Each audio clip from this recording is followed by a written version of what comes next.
Yeah, thanks for having me here. I'm so excited to talk with Tim. My name is Elizabeth Dwoskin. I'm Silicon Valley Correspondent at the Washington Post, and I'm very excited. I feel like I've talked to Tim over the years, and I'm really excited to do this conversation about the book because you are one of the people that I always go to think about the future with. And WTF is what's the future and why it's up to us. And you are the person I turn to ask. I should say that WTF does have its traditional meaning in the book. He does, and one of the things that I love about it is in your intro to the book, you go through all these, and we'll get into it, you go through all these technologies and you say, what WTF this, WTF that, WTF this, but it's really about the future.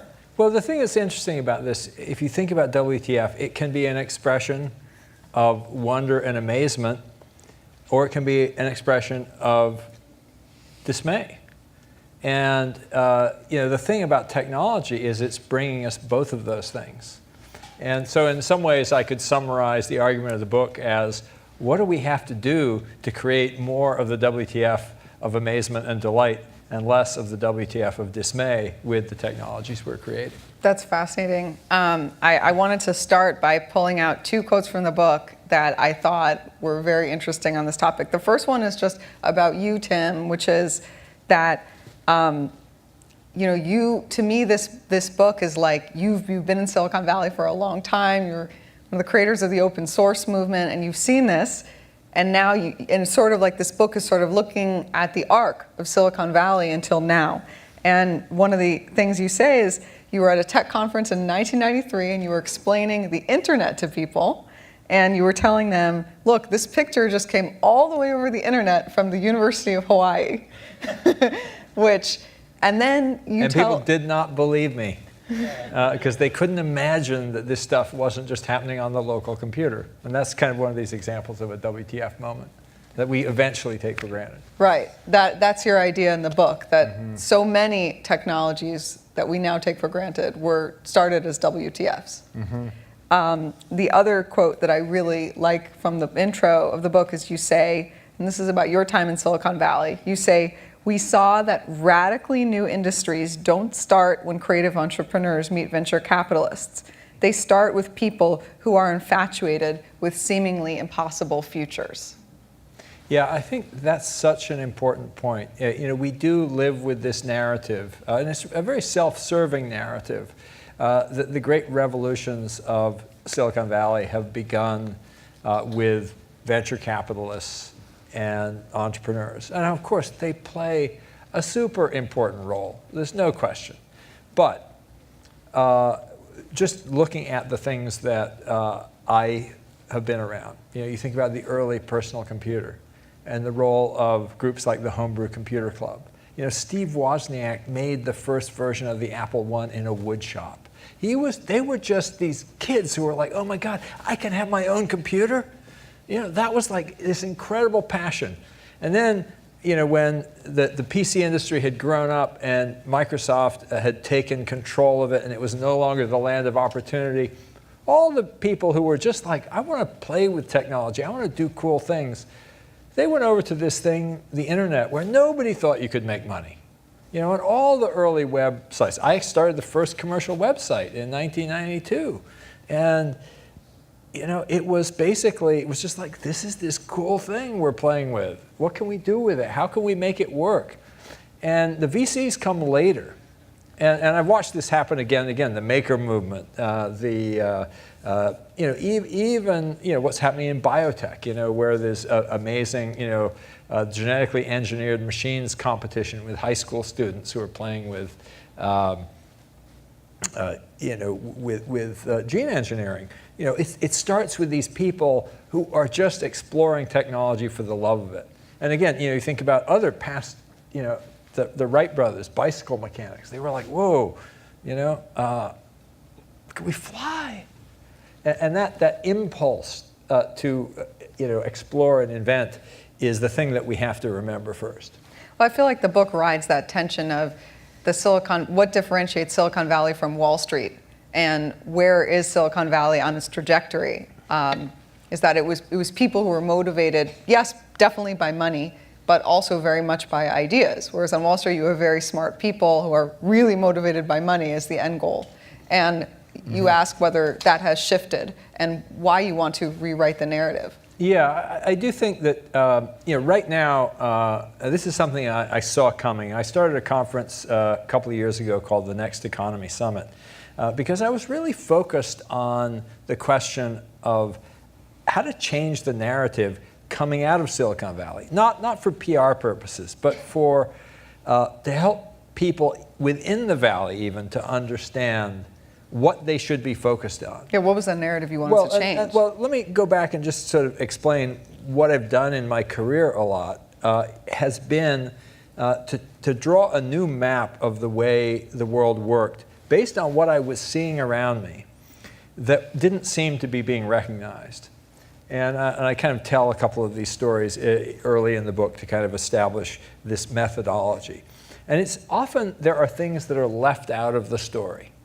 And so, for example, when I started evangelizing about open source software, it was because there was a whole narrative about free software, that it was the enemy of commercial software. And it was partly being promulgated by the people in the industry, like Richard Stallman saying, Microsoft is evil, proprietary software is evil. And I was going, wait, this whole thing, the internet, why aren't you talking about that? These people were just giving away the software. So again, after the dot-com bust, everybody was, the web is over. And I was like, no, there's all these businesses that are growing up using different principles. And that's when I articulated this idea of Web 2.0, which was about big data as a source of competitive advantage. And so what I've been thinking about in the last few years is that we have this Silicon Valley narrative about disruption. We're going to disrupt we're going to disrupt that. And that's really, not only has it fed into the distaste that many people are starting to feel for Silicon Valley, because it sounds like this heartless, quest for we're going to get rid of you. We don't really care. All this discussion about AI and jobs fueled by this notion of, our job is to, effectively get rid of people.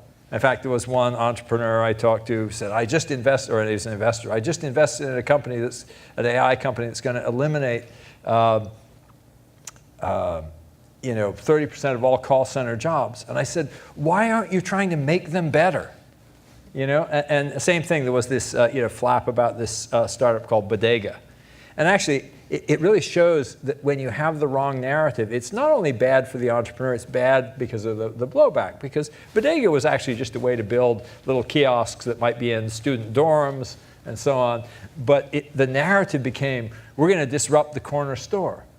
Yeah. And it's like, no, the right way to think about that, what would you really want to do? What would really Bodega 2.0 be? My wife, Jen Palka, who started a tech nonprofit called Code for America, which is about improving government and government services, wrote a piece 3 or 4 years ago called Bodega 2.0, and it was about how could we bring the intelligence of the internet, the supply chains that we're starting to see in these great retailers, how could we bring those to the corner store? Now that would be being a platform to enliven the economy, not to disrupt it. And that, to me, is a central point also in the book, that we are seeing an economy increasingly dominated by giant platforms, and we have to start thinking about how do those platforms invigorate and enrich our society rather than just enrich their creators. But I think it's actually even a challenge to talk about it. Like I know, for example, I cover technology, and we just wrote a story last week about Justin Kahn, who was a former partner at Y Combinator, and he created Twitch, and he's now trying to create the law firm of the future. Yeah. And the law firm of the future is a law firm that's augmented by technology. The lawyers are technology augmented lawyers. And I go into the interview with them, and I sat in the meeting and I said, "Are you trying to replace lawyers? Is this the next wave?" And half the people in that room were like, no, and half of them were like, the CTO was like, well, yeah, and I feel like when you have that conversation, which gets very theoretical, so I want to get into the numbers, but when you have that conversation about is AI going to take jobs, which it's going to take many, and then it also becomes, well, AI is going to create many jobs that didn't exist before, and workers are going to be more and more augmented by technology. Right. But it always gets into the flip side of, it's like two sides of the same coin. Displacement or being augmented by tech. That's and right. And it becomes very reductive. It is, and it's just the wrong way to think about it. First of all, if you just take the history basically goes up and down. There's a sine wave of we eliminate certain kinds of jobs and then we replace them. And part of what I think we can do better is to understand that pattern and accelerate, smooth the curves. So just a couple of examples. Just think about the incredible commodification of agriculture in the 20th century, speaking in the United States. We went from 80% of the population working on farms to 2% today. And this incredible burst in productivity, which actually made us all richer. And what happened is that people stopped working on farms, but we didn't actually stop producing value from food. We got food to be a commodity, but we started saying, wow, how do we make this more valuable again? We made it more valuable in the variety. You think about, and this was actually during the Cold War, there was a store in West Berlin called KaDeWe, and it was basically a demonstration of the cornucopia of capitalism, and it was just like in your face. This is what we have created, this bounty. And you imagine this, go all the way back, to the beginnings of the Industrial Revolution. Could people have imagined that ordinary people would be able to have, the fruit of summer in the depths of winter? That basically everybody would be able to eat better than the kings and queens of Europe.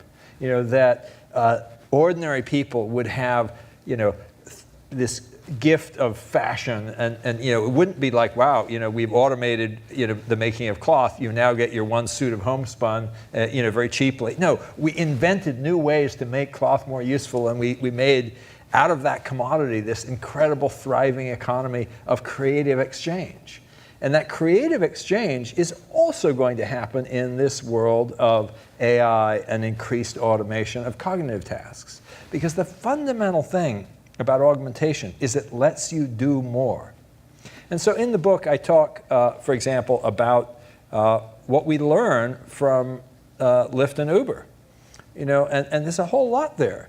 And there's really some very practical business lessons.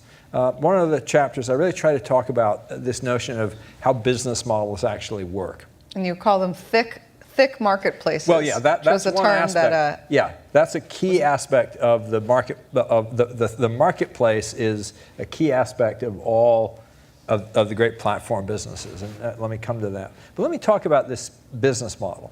Let's just say, do Facebook and Google have the same business model? And and if you think about it simply, well, they're both in the advertising business. You would say, yeah, they do. But in fact, their business models are profoundly different, because Google's fundamental business model is to give you a search result or an ad, to have you click on it, and to have you go away. And Facebook's business model is to have you come to the site, to click on something, and to stay. And out of that difference, a whole lot of things have come, and we see different ways that they've had to respond, in their own way, to intrusions of spammers and fake news and so on. But there are key differences. But anyway, coming back to... Google's now trying to create a little world for you to live in. Yeah, well, they're now playing Facebook's game, though. But they used to be now they're trying to. Yeah. And a world you can talk to and you can ask questions of. And right. You can ask what I should make for dinner tonight, and a robot will tell you.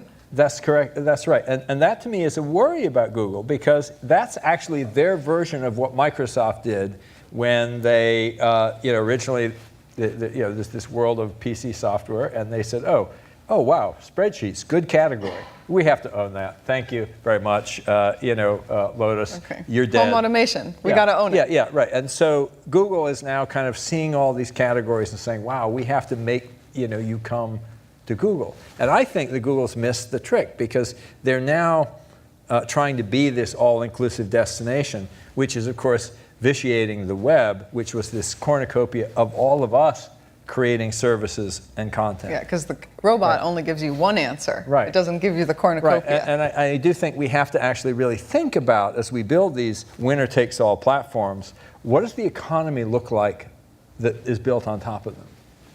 What is the economy built on top of them? So you're talking about AI. What is the economy built on top of them? You're talking about apps. No, I think in any platform, you have to actually think about it as an economy. You know, it's like in the App Store. Well, how many people are making money selling apps on YouTube? How many people are making money selling content? You know, on the ecosystem that Google originally enabled with the web. How much of that value is now going to Google versus you know, other people who use Right, so it's these content. platforms create economies on top of them. That's right. And the question is, where's the equity in that economy, and what's the distribution of value and capital and resources in that economy? That is correct. Yeah.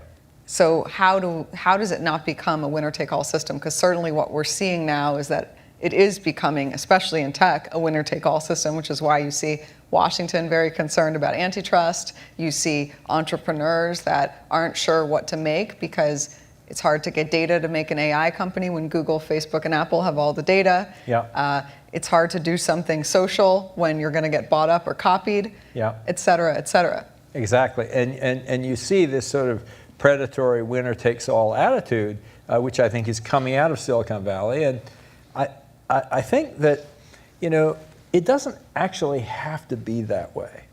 Now, it is true that there is competition. But, you know, what if the vector of competition is we're creating more value for this ecosystem? That's why you want to be part of our ecosystem. And you know, we practice this in a much smaller way at my company, O'Reilly Media. We have a sort of a technology and business learning platform called Safari, which is, you know, we're originally known as a book publisher. We launched Safari as an ebook platform in 2000. It's now about half of our business. But here's the thing. Here we were in 2000, and we really wanted to build the ebook market. Later, now it's really online learning of all kinds.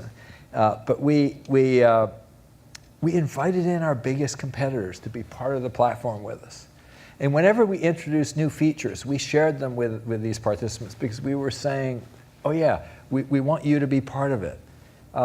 And we were concerned when we started taking too much of the money because we were more successful on the platform than they were. We'd be out there going, well, you have to do more of this because, you know, we want it to work.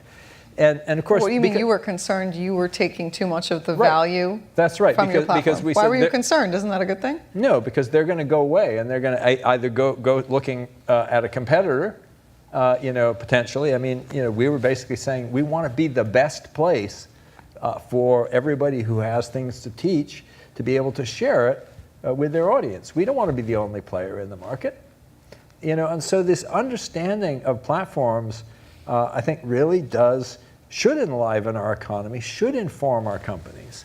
And this really comes to this, I think, you know, a really interesting comment. I'm trying to think who just mentioned this to me the other day. Oh boy, I'm drawing a blank. But it was the point that one of the challenges in AI is that we treat, sorry, it wasn't the other day. I just published an interview that I did back in April with Satya Nadella, the CEO of Microsoft, whose book, Hit Refresh, by the way, is a great book, just came out today. Highly recommend it. But Satya pointed out that human beings are satisficers. That is, we try to satisfy multiple criteria and not just to optimize one. And one of the problems in our AI systems is they tend to be optimizers. And we have to actually you know, find a way to satisfy these multiple criteria, you know, including, in some cases, not optimizing for my own corporate profit, but optimizing for the long-term health of the ecosystem. But I think, I mean, it is a new way of thinking for Silicon Valley now. I think, you know, I always learn so much from you because I've been here for 5 years. So I came into tech in this moment when it was this tech boom and it was the age of the unicorn. And I was at the Wall Street Journal and we were making our unicorn list, and every media company was making their unicorn list. And it seems like, this rhetoric that the companies have been using about we're going to change the world, we're going to make the world a better place. Well, first of all, I don't know if that's really the role of companies. Like you look at something like Uber, which you talk a lot about Uber and Lyft in your book. And yes, it is fantastic that I can summon a car on my smartphone, and there's plenty of technological innovations that brought us to this point. But when I think about it, in the old world, if I needed to wait 20 minutes for a taxi, did my life change that much? And yet, maybe it was okay. I would still get to the Churchill Club and be able to interview you, and I would just have done it another way. So I kind of wonder, if the rhetoric of we are changing the world falls up against the reality. And now what's happening is because you're having Russians infiltrating Facebook, you're having people getting shut down because of hate speech. Now that the dark side is coming out, it's almost like that rhetoric then becomes even more hypocritical. Well, yes and no. I just wonder if it's too much to ask of these companies. Yes and no. Well, let me actually take your question backwards and start with the hate speech and it's a long question. and biased algorithms. One of the most wonderful things about the current moment is that we are starting to see, as we build these vast systems where we're encoding our knowledge and our beliefs into an algorithmic system, we start to see our biases. You think about the stories that have come out about predictive policing systems. We fed them training data based on the history of arrests, right? And then people are saying, whoa, wait a minute. We're now seeing the bias in our human behavior. And we don't want to encode that into the system. We were giving it a pass when it was, there's some bad cops, there's some bad, judgments and bad districts, and now we see the system. Well, we weren't able to see it as much as a That's system. right. And though, of course, victims did see it. The victims saw it, of course, but now system. we're seeing it. It's like, oh my God, we can't, it's like, and sure, there are people who are still ignoring it, but it's starting to be front and center because we are going, wow, we are about to encode this into a system.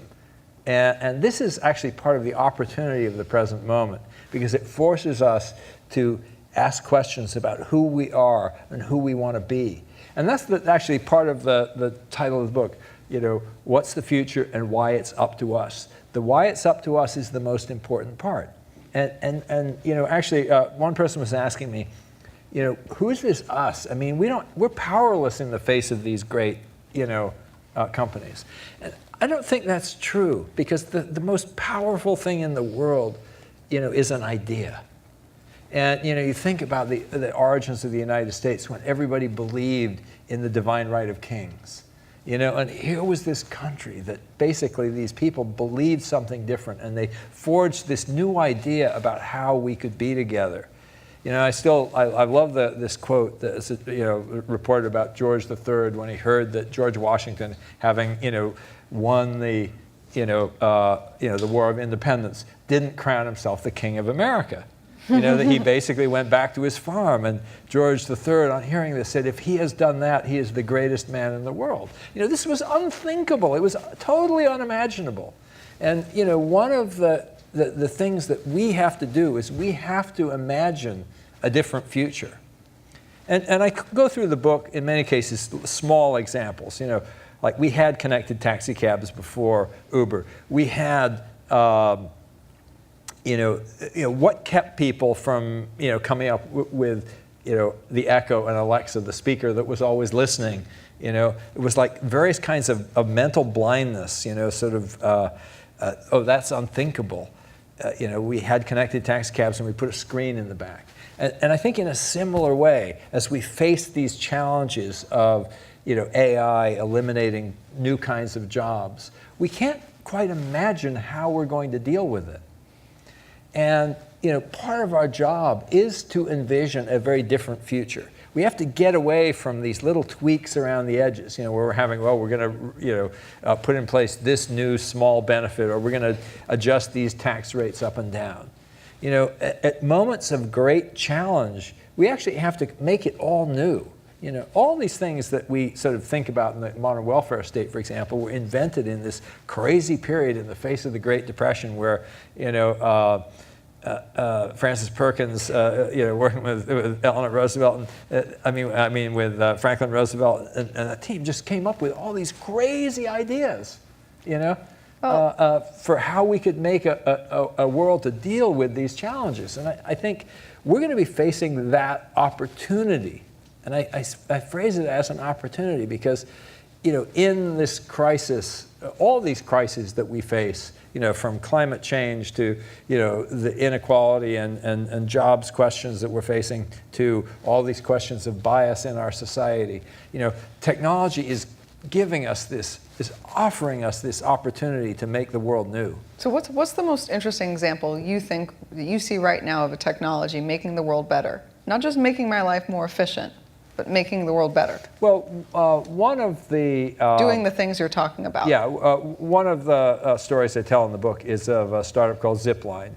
And there were all these people who were making, we'll be the Uber of dry cleaning, we'll be the Uber of parking, these guys were like, hey, we have a really interesting application for on-demand technology. They're in Africa. Turns out that... Well, they're actually based in Half Moon Bay. Yeah, they're based in Half Moon Bay, but they go to Africa because the leading cause of death, I'm trying to remember the country. Rwanda. In Rwanda is postpartum hemorrhage. And it's a country with poorly developed hospital infrastructure, bad roads. For blood, you have to actually have big, large amounts of storage. And they go, wow, with a couple of depots and a fleet of drones, we can do on-demand for blood, and we can save lives. And they're now spreading to other countries. This is capitalism done right. They're solving a real problem. And that, to me, is the WTF of delight. Can you imagine, the feeling of those people when in comes this drone, it drops, a parachute, and this is going to save someone's life. Well, okay, so I want to push back on that a little bit because, first of all, by the way, if everyone should take a chance to see Zipline. If you want to have a WTF moment, go to Zipline's headquarters on a cow farm in Half Moon Bay, where they're literally inventing the future of drones by flying them over cows and ocean. It was like one of the, if I was going to run startup tours, which would be my other job, if I wasn't a journalist, I would be taking people there. So everyone should go. And you see the drones carrying the blood, and then you see how it looks in Rwanda, where they have a team and they're delivering blood to these rural hospitals. And you can see the testimonials of people whose lives are saved. And you say, that's great, because in the past several years covering tech, all I see are apps that want to deliver pizza faster to you. And I'm glad that they're testing out their tech. If this is their beta, well, what a great beta.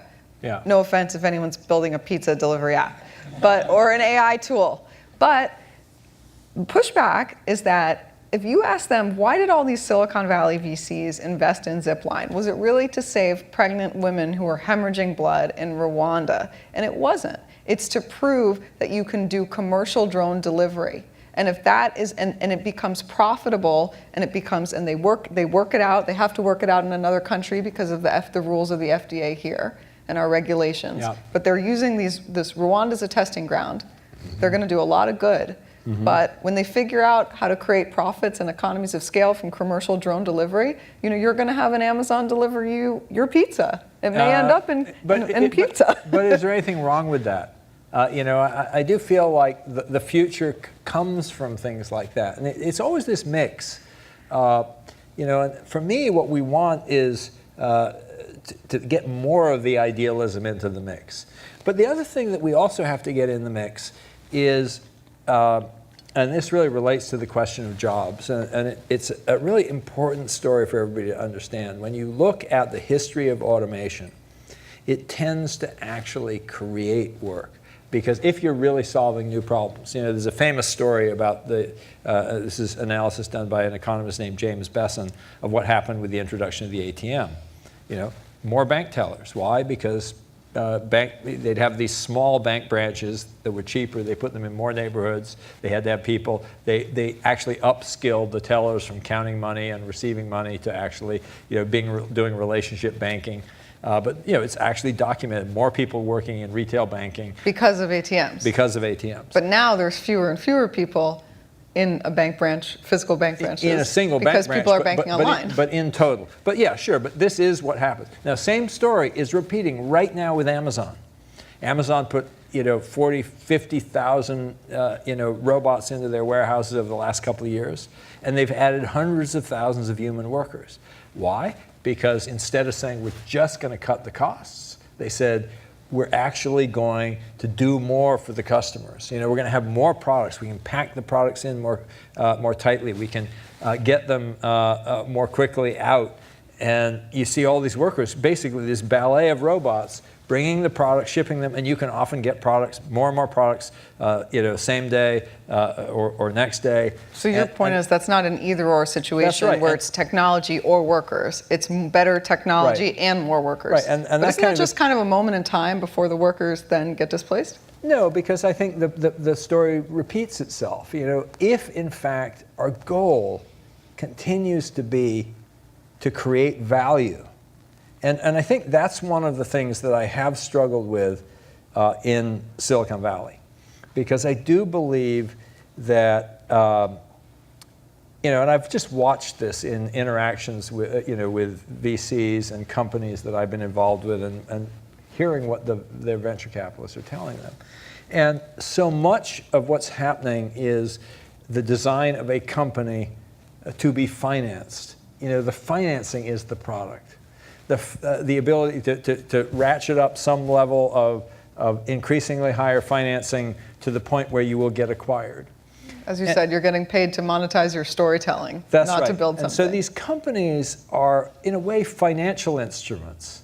And what, of course, that makes me think of is the way that the finance industry was creating financial instruments 2006, 2007. That's fascinating. Can we actually just build something that some greater fool will buy?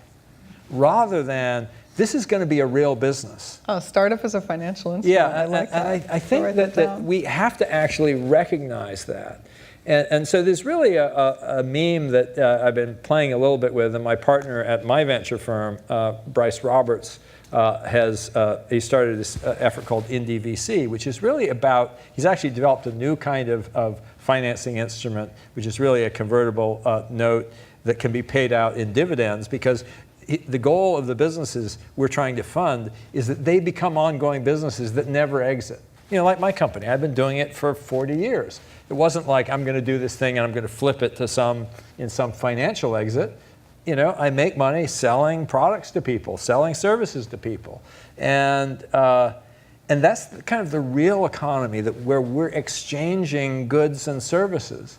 And I feel like too much of our economy is now dominated by effectively companies as financial products.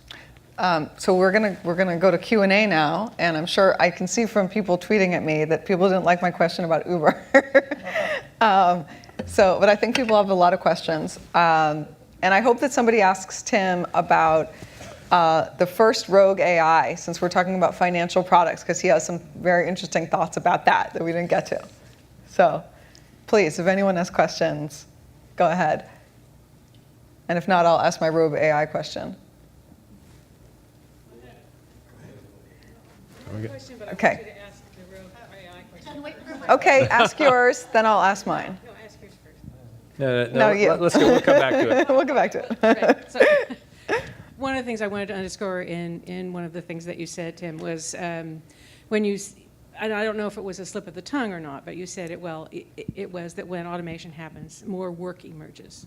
And it's not that the jobs emerge right away. It's the work that actually is created by the automation, because we see what happened and then there's more work to be done. In fact, I've been going around saying, it's not about that we don't have enough jobs. We have plenty of work, right? It's just not getting, people are not getting to the right places in the right times to do it. So I just thought that was an interesting Yeah, and I would also just say that there's a set of ideas about what a job is that I think is leading us astray. Because the real issue and what really drives the economy is not jobs, it's work.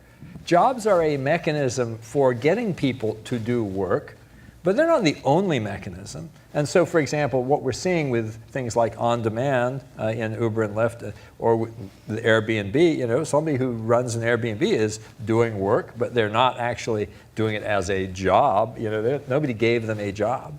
And we have this sort of notion that somehow this magic fairy dust that, you got to go work for someone else.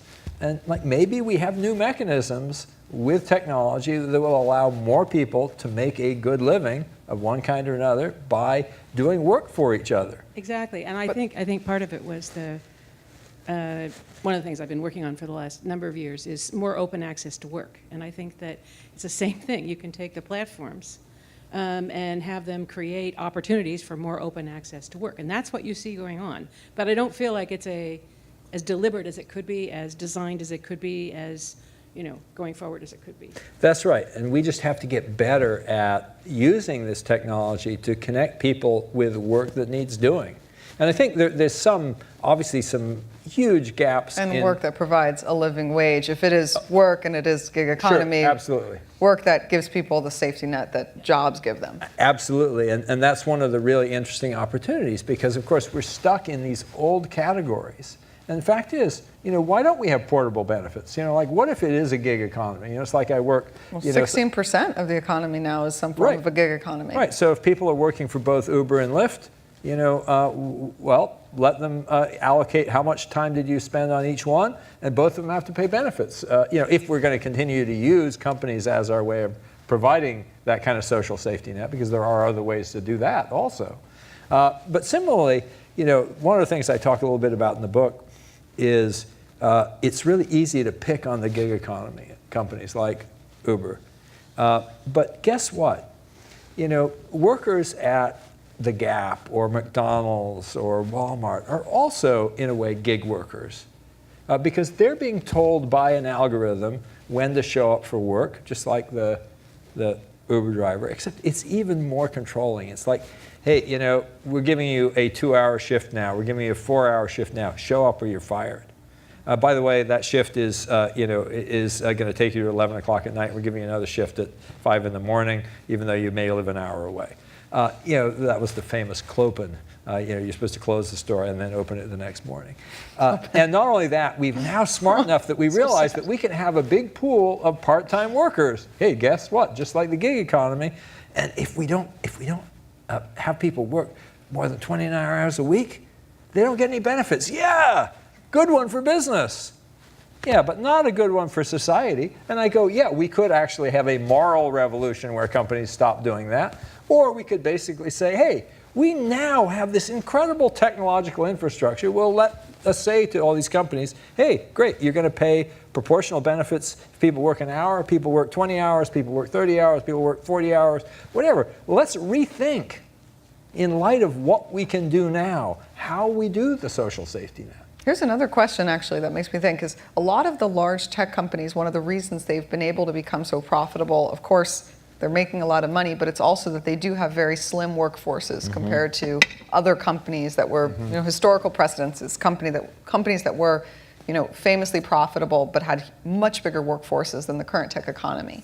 But the more you report into it, the more you see that these companies actually rely on contract workers. That's right. And so if Facebook were to take into account its contract workforce, the people who are flagging hate speech on the platform or flagging accounts that look like they're from ISIS or all that, they would double the size of their workforce. And they would be required to pay out a lot more. And we should be looking for that in our economy. And this is the rogue AI question, really. Okay. Why aren't we?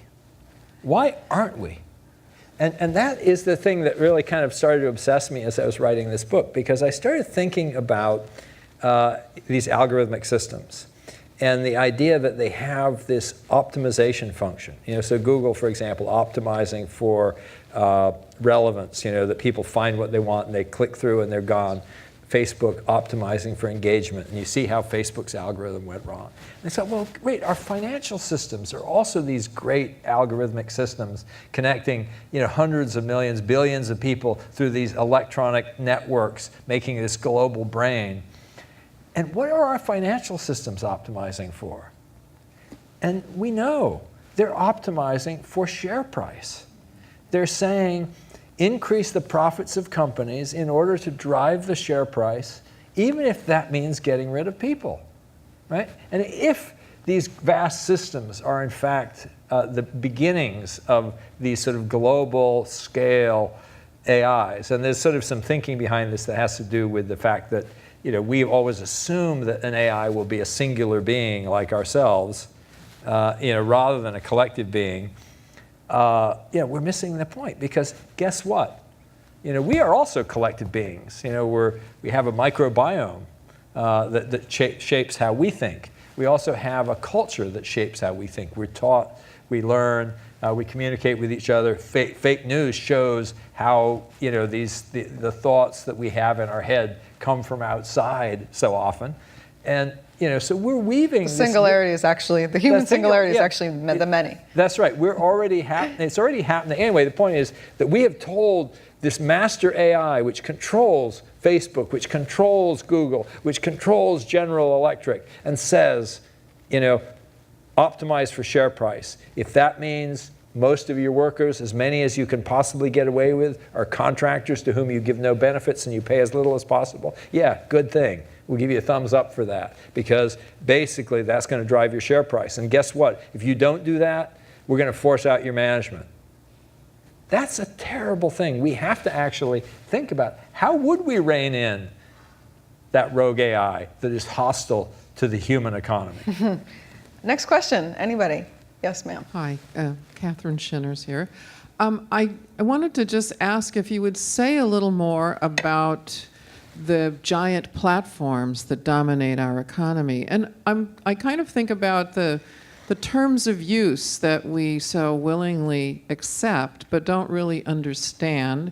And these platforms actually have licenses essentially to monetize our behavior, our interactions, and our relationships. And I'm just wondering how that sort of affects your sense of how the economy is constructed going forward. Well, it's a great question.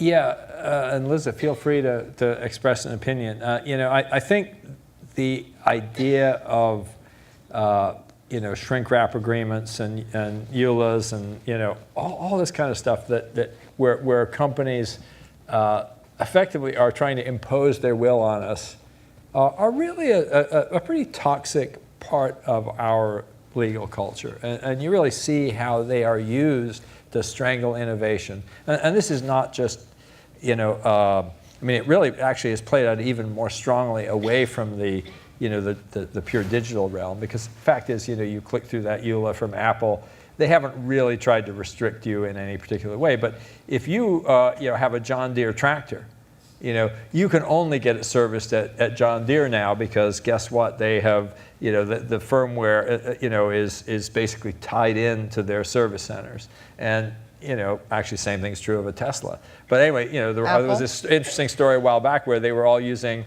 pirated software that was sold by, Eastern European hackers, because they didn't want to use the John Deere. They didn't want to go to the John Deere dealership. They wanted to fix their own tractors. And you think about what Monsanto has done with effectively the EULA if you buy their seed. So these are all user hostile, ecosystem hostile attempts by big companies to rein in competition. And I think there's a really interesting, pivot that we need in our thinking about competition and antitrust, because it really, right now, it's like, well, these big companies, are they, button heads, and is there competition between them? And I think we need to look a lot more at the competition between big platforms and the people who depend on them. The competition between, not the competition between Monsanto and other seed companies, but the competition between Monsanto and farmers. Or as we are the value. I mean, these companies are making money off of us being the product, and of us, we give them the value that allows them to sell to advertisers. What would they be without our data? What would they be without your wedding anniversary that they can make money off of? So, there are some interesting examples that I'm seeing of just people trying to revolutionize that value by getting themselves off the platforms. And we're out of time, but I feel like just, that mutiny of this is our value is where it's going to come from. Can I throw in one last comment? And this relates to the fact that there's a bookstore over here, a local bookstore that has the book on sale. And all of you have the opportunity today to say, wow, I could buy it on Amazon, it'll be cheaper, right? And those are the kinds of choices you make every day yourself in your own life. I wrote a piece back in 2002 called Buy Where You Shop, because part of what you buy is the service from a local store, the fact that you can walk in there. And when you go in there and you kind of look around and you say, oh yeah, wow, that's a great product, but I can get it cheaper somewhere else. You are basically taking that service that will eventually go away. And so we have to actually make personal moral choices about what we do in our lives to support the kind of economy we want. And I think we want a local economy that's enlivened and enabled by the great platforms that we're building today. So fascinating. Well, it's a great way to end. Anna, now we're going to have some wrap-up remarks. Thank you so much. Thank you for sharing this conversation with us. We really appreciate it. We have for you a Churchill Club speaker t-shirt. We hope you wear that in very good health. Thank you very much. Now we are serving hors d'oeuvres and refreshments for your enjoyment in the dining room on the other side of the lobby. As Tim points out, our favorite bookseller, Books Inc., is here with advance copies, by the way, of his new book that will not hit the street for 2 more weeks. So if you'd like to, you have an opportunity, and perhaps Tim would stay around and personalize your copy for you for a while. I wanted to tell you, too, that our next program on Monday with Satya Nadella and Reid Hoffman is unfortunately sold out, but we will be announcing other programs soon, including Blockchain Beyond FinTech on October 25th, and the CEOs of Porsche and Porsche Digital on November 27. You've been a wonderful audience. Thank you so much. See you at the reception. Good day.